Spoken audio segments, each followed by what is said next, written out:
Bagong taong lalang ng Diyos sa katwiran, bihis ay kabutihat, katotohanan, hinirang at pinisan at ginawang bayan.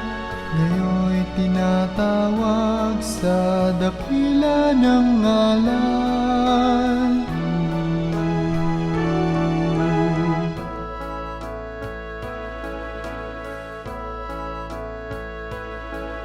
Bayan ng Diyos pinisan, kinaawaan, ngayon'y binabandila sa kalunuran. Mapipisan lingkod sa hilag at timugan. Ang Iglesia ng Diyos ay tapat at tunay. Si Kristo Jesus, pastor na umaakay, matibay ang kanyang pinagsasaligan. Tanging sandig at laging maaasahan. La la la la, du du du.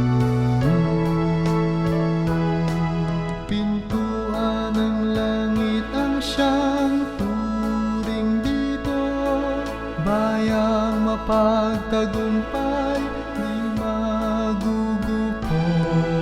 Iglesia ng Diyos nga lang itinawag dito, gaong ng kaligtasan tungong paraiso. Ang Iglesia ng Diyos ay tapat at tunay.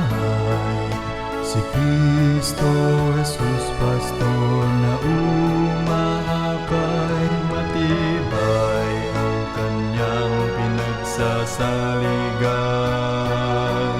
Tanging sandig at laging maaasahan.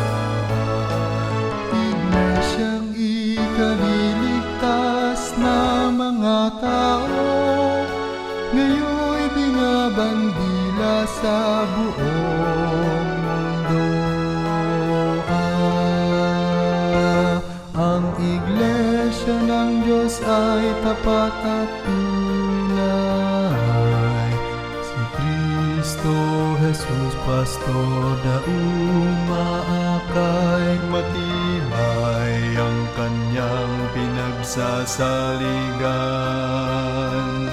Tanging sandig at laging maaasahan.